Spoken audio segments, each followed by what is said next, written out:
नमस्कार। मैं अरुण ठारवाल, व्याख्याता राजनीति विज्ञान, राजकीय उच्च माध्यमिक विद्यालय जगतपुरा, शाहपुरा, जयपुर। आज अपने अध्ययन का विषय है अरस्तू का न्याय सिद्धांत।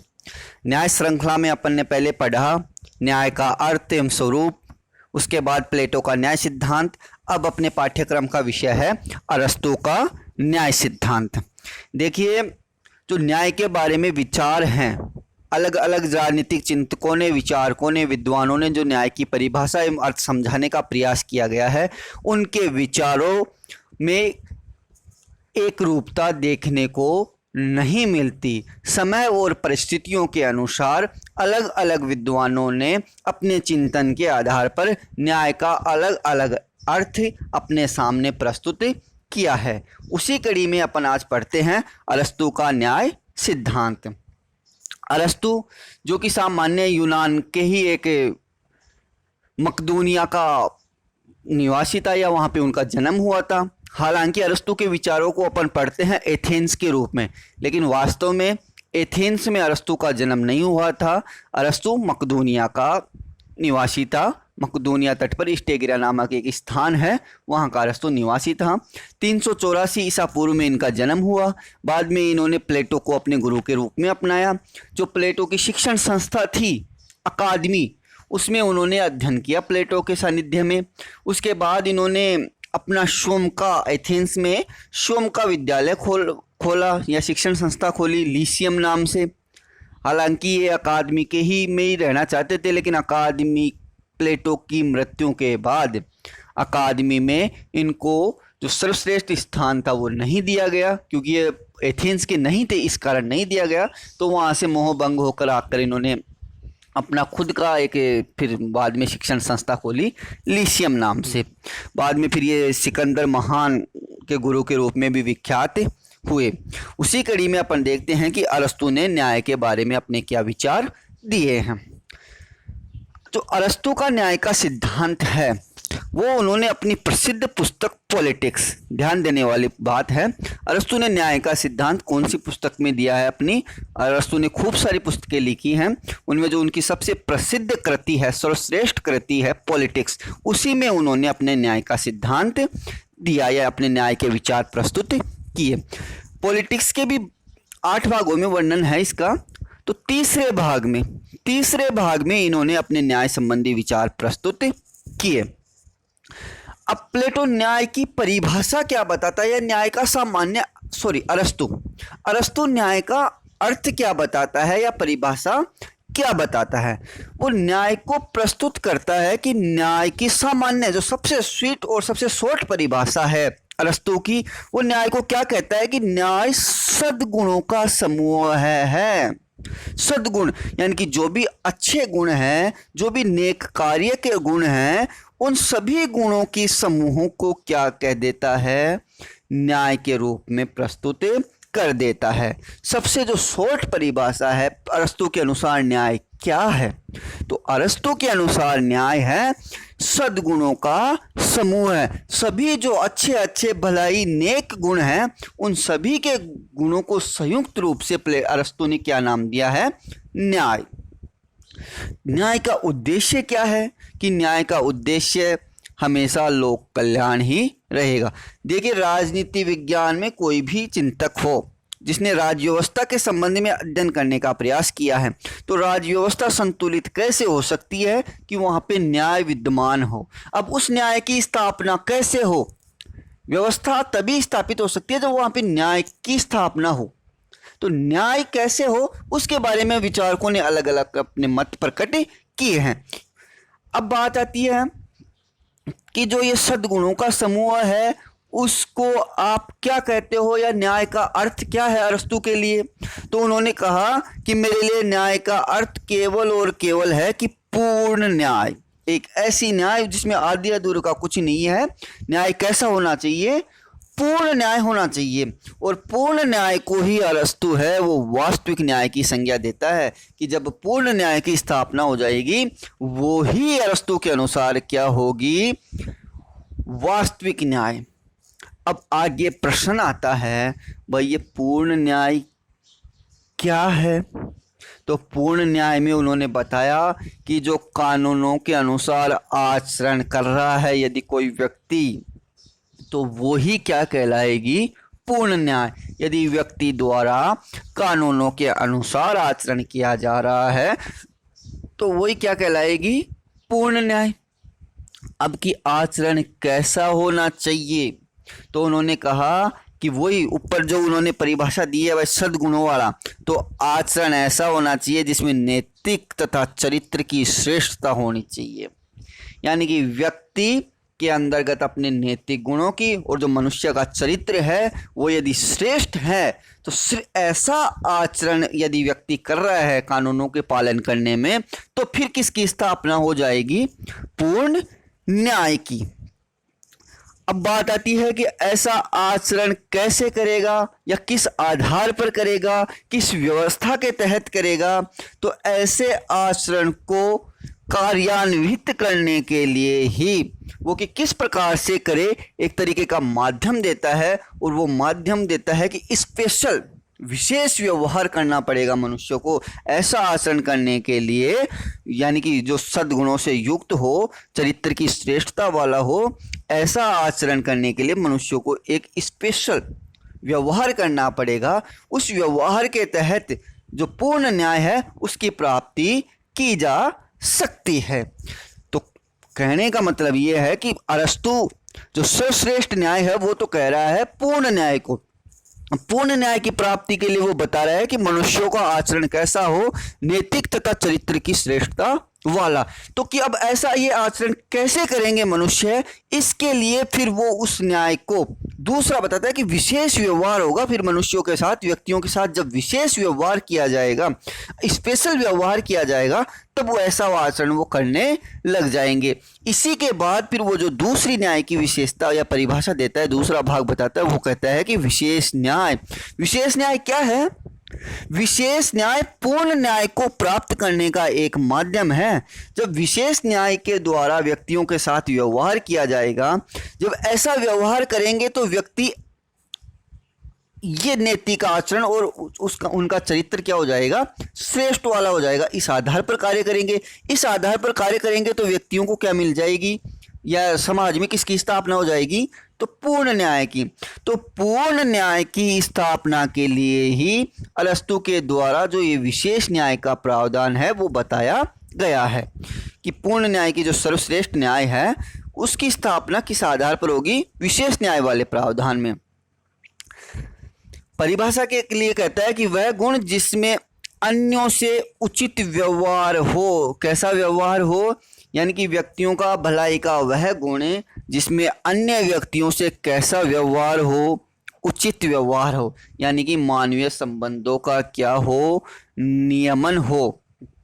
यानी कि जो व्यक्ति जिस काबिल है, जिस योग्यता के आधार पर है, वो सब चीज़ें उसको मिले, तो ऐसा व्यवहार, उचित व्यवहार ही विशेष न्याय कहलाता है। यदि व्यक्तियों के साथ जिस काबिल है, जितना उसका राज्य के लिए योगदान है, उस अनुसार यदि कोई कार्य किया जा रहा है या उसको लाभ दिया जा रहा है, तो ऐसा व्यवहार किया जा रहा है, तो वही किसकी स्थापना हो जाएगी? विशेष न्याय की। तो इस उचित व्यवहार को संचालित करने के लिए या लोगों के साथ उचित व्यवहार कैसे हो, इसी व्यवहार को स्पष्ट करने के लिए अरस्तु विशेष न्याय को दो भागों में बांटता है। पहला है वितरणात्मक न्याय और दूसरा है सुधारात्मक न्याय। पहला है वितरणात्मक न्याय और दूसरा है सुधारात्मक न्याय। समझ में आ गई बात? सबसे पहले वो चर्चा कर रहा है पूर्ण न्याय की। अरस्तु चर्चा कर रहा है भाई पूर्ण न्याय ही वास्तविक न्याय है। पूर्ण न्याय के लिए वो बता रहा है कि मनुष्य का चरित्र श्रेष्ठ हो, नैतिक रूप से भी वो श्रेष्ठ हो, ऐसा आचरण हो। ऐसा आचरण कब स्थापित होगा मनुष्य में? जब उनके साथ विशेष व्यवहार किया जाएगा। विशेष व्यवहार को किसके माध्यम से दर्शाना चाहता है? विशेष न्याय के माध्यम से। विशेष न्याय क्या है? कि मनुष्यों के साथ कैसा व्यवहार हो? उचित व्यवहार। उचित व्यवहार को दर्शाने के लिए मनुष्य के साथ उचित व्यवहार किस आधार पर हो, इसलिए फिर वो किस विशेष न्याय को कितने भागों में बांटता है? 2। पहला है वितरणात्मक न्याय। वितरणात्मक न्याय में वो क्या कहता है कि एक ऐसी न्यायपूर्ण व्यवस्था में न्याय का आधार क्या होता है? हर जगह चाहे कोई सी भी व्यवस्था हो उसमें न्याय का आधार व्यक्तियों को क्या मिले? स्वतंत्रता मिले और समानता मिले। ये 2 गुण होने चाहिए व्यवस्था में। उस व्यवस्था को अपन क्या कह सकते हैं? न्यायपूर्ण व्यवस्था कह सकते हैं। तो प्रश्न आता है कि ये 2 गुण समाज में कब मिलेंगे लोगों को? कि जब वितरण क्या हो? न्यायपूर्ण। कि साहब वितरण किसका? तो वितरण पे अरस्तु कहते हैं कि संसाधनों का। किसका? वितरण किसका हो? संसाधनों का। संसाधनों में क्या क्या आते हैं? संपत्ति, पद, पुरस्कार, प्रतिष्ठा, अधिकार, मान सम्मान, ये सब क्या आते हैं? संसाधन। वितरणात्मक न्याय में जो समाज का मुख्य गुण न्याय व्यवस्था का बताया है, समानता व स्वतंत्रता। ये कब स्थापित हो गए समाज में? जब वितरण न्यायपूर्ण हो। वितरण किसका? संसाधनों का। और फिर इस वितरण का आधार क्या हो, यानी कि किस आधार पर इनका वितरण किया जाए? तो फिर वो आगे कहता है कि योग्यता व गुण के आधार पर उन संसाधनों का वितरण होना चाहिए। आगे फिर प्रश्न उठता है कि व्यक्ति में योग्यता व गुणों का निर्धारण किस आधार पर होगा, यानी कि किसको किस आधार पर योग्य माना जाए कि उसको ये संसाधन दिए जाए। तो उसके बाद वो प्रश्न उत्तर देता है अरस्तु अपने ही प्रश्नों में। तो वो कहता है कि संवैधानिक विधियों द्वारा योग्यता व गुणों का निर्धारण होना चाहिए। अब अपन सभी जानते हैं कि अरस्तु को प्रथम राजनीतिक वैज्ञानिक कहा जाता है। वो क्यों कहा जाता है? वो इसीलिए कहा जाता है कि उन्होंने जो अपने विचार दिए। पहली बात तो विज्ञान किसे कहते हैं? विज्ञान वही कहते हैं कि प्रकृति के क्रमबद्ध अध्ययन को क्या कहते हैं? अपन विज्ञान कहते हैं। तो इसी आधार पर अरस्तु ने भी जो अपने सिद्धांत दिए हैं वो ऐसे नहीं दिए भाई हाँ कल्पनाओं के आधार पर आधारित नहीं है। उन्होंने जो संविधानों का 158 देशों के संविधानों का अध्ययन किया, ऐसे संविधानों का अध्ययन करने के बाद उन्होंने जो अपने राजनीति विषय के प्रति वैज्ञानिक दृष्टिकोण स्थापित किया, यथार्थवादी विचारक के रूप में अपनी पहचान दिलाई।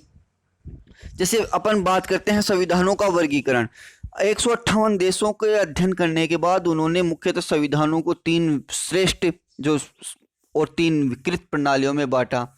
तो व्यवस्थित रूप से अध्ययन करके भाई एक व्यक्ति के आधार पर ये जो श्रेष्ठ शासन होगा वो राजतंत्र कहलाएगा, एक व्यक्ति के आधार पर जो निकृष्ट विकृत प्रणाली होगी वो निरंकुश तंत्र कहलाएंगे।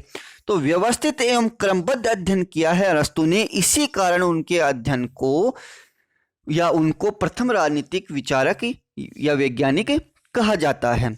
तो इसी आधार पर उन्होंने की जो योग्यता व गुणों का निर्धारण होगा वो संवैधानिक विधियों द्वारा होगा।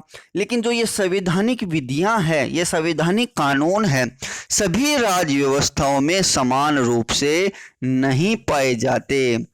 अलग अलग राज्य व्यवस्थाओं में अलग अलग प्रकार से इनका निर्धारण होता है। कि यदि लोकतंत्र की बात करें तो लोकतंत्र में जो योग्यता व गुण निर्धारण करते समय अपन स्वतंत्रता व समानता को आधार मानेंगे।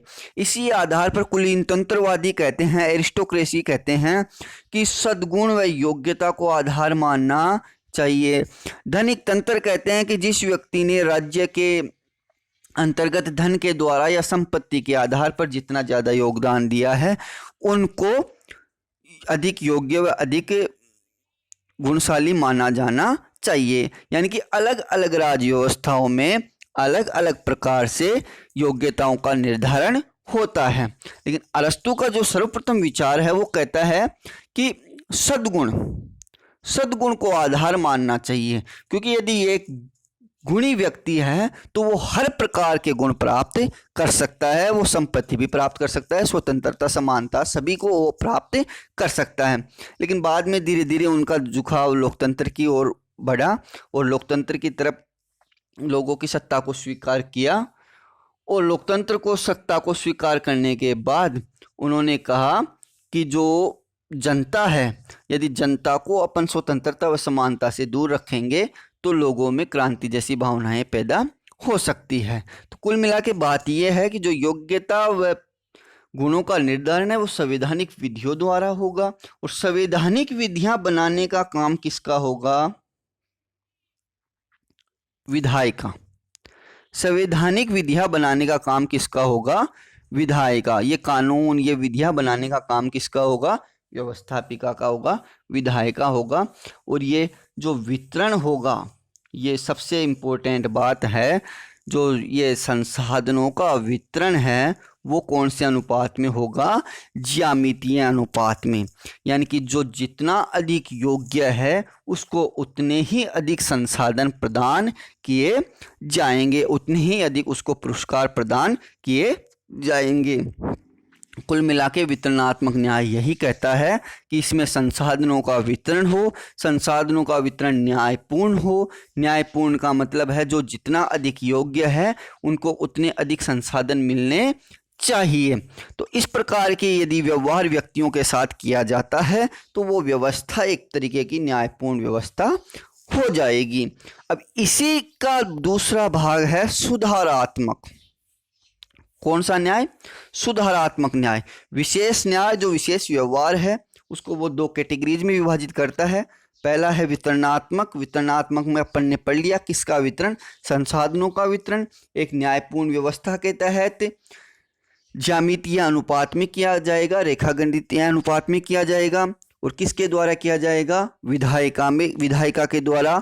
ज्यामितीय अनुपात से क्या आशय है? ज्यामितीय अनुपात से यही मतलब है कि जो जितना अधिक योग्य है, जिसने अपने कार्यों द्वारा, चाहे अपने संपत्ति द्वारा, चाहे अपने धन द्वारा, अपने योग्यता द्वारा, अपने गुणों के द्वारा जितना अधिक राज्य को सहयोग दिया है, राज्य को लाभ पहुंचाया है, उतना अधिक उसको संसाधनों के वितरण में महत्व दिया जाना चाहिए। यानी कि उतने अधिक उसको संसाधन मिलने चाहिए। अब दूसरी बात आती है सुधारात्मक या प्रतिकारात्मक न्याय। वितरणात्मक न्याय से व्यक्ति की भूमिका तय कर दी, भाई ये व्यक्ति को संसाधन मिलने चाहिए, ये इस इतने संसाधनों पर उसका हक है। यदि उन जो वितरण कर दिया गया है न्यायपूर्ण, उस वितरण से कोई छेड़खानी करता है या उस वितरण को कोई हस्तक्षेप करता है, छीनने की कोशिश करता है, बदलने की कोशिश करता है, तो उस व्यवस्था को वापस वैसी व्यवस्था बनाने के लिए, वितरणात्मक वाली व्यवस्था बनाने के लिए जो न्याय व्यवस्था दी है अरस्तु ने, वो है सुधारात्मक न्याय। यदि यानी कि कोई गलत कार्य हो जाता है, जो वितरण किया गया है उस वितरण को कोई बदलने की कोशिश करता है तो उसको वापस से सुधारा जाएगा। गलती करता है मतलब ये कौन से क्षेत्र का विषय हो गया? एक तरीके से गलती कर रहा है तो क्या कर रहा है?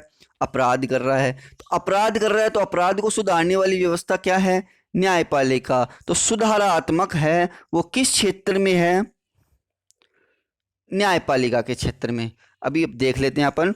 व्यक्ति के निर्धारित हक निर्धारित कहाँ पे हो गए? वितरणात्मक न्याय के द्वारा निर्धारित हो गए।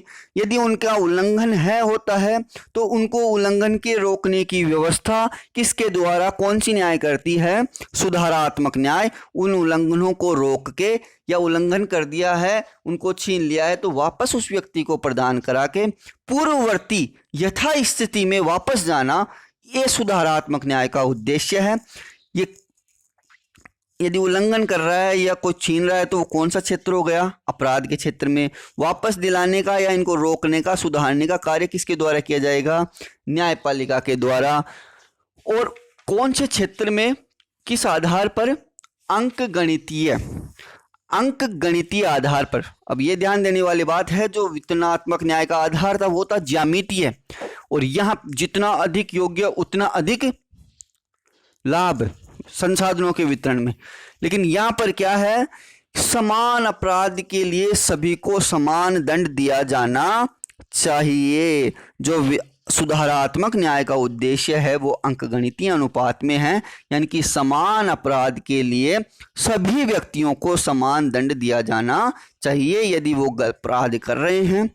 तो इन दो प्रवृत्तियों से सुधारात्मक, वितरणात्मक, ये जो स्पेशल न्याय, विशेष न्याय के जो मुख्य प्रावधान हैं, इन दो प्रवृत्तियों के माध्यम से यदि ऐसी स्थिति हो जाएगी तो प्लेटो अरस्तु कहता है किसकी स्थापना हो जाएगी, पूर्ण न्याय की। और पूर्ण न्याय ही उनकी नज़र में क्या है, वास्तविक न्याय है। एक बार जल्दी से रिवीजन कर लेते हैं। न्याय सिद्धांत पॉलिटिक्स में देता है, पॉलिटिक्स के भी तीसरे भाग में सद्गुणों का समूह बताता है। पूर्ण न्याय को ही प्लेटो वास्तविक न्याय, अरस्तु वास्तविक न्याय कहता है। और वास्तविक न्याय या पूर्ण न्याय की स्थापना कैसे होगी, जो मनुष्य कानूनों के अनुसार क्या करे, आचरण करे। आचरण कैसा होना चाहिए, नैतिक तथा चरित्र की श्रेष्ठता वाला होना चाहिए, नैतिक तथा चरित्र की श्रेष्ठता वाला होना चाहिए आचरण होना चाहिए। अब इस आचरण की स्थापना करने के लिए व्यक्तियों के साथ कैसा व्यवहार किया जाना चाहिए, विशेष व्यवहार किया जाना चाहिए। इसी विशेष व्यवहार को संचालित करने के लिए विशेष न्याय का प्रावधान देता है। विशेष न्याय को फिर वितरणात्मक और सुधारात्मक दो प्रकार से विभाजित करके व्यक्तियों के संबंधों को नियमन करता है, यानी कि व्यक्ति का व्यक्ति के साथ किस प्रकार से संबंध होना चाहिए, राज्य के व्यक्ति के साथ किस प्रकार से संबंध होना चाहिए। यही थे अरस्तु के न्याय संबंधी विचार। आगे के लेसन में या आगे इसी पाठ्यक्रम के तहत अपन पढ़ेंगे आधुनिक न्याय के मध्यकालीन न्याय के विचार, आधुनिक न्याय के विचार, जॉन रॉल्स का न्याय सिद्धांत।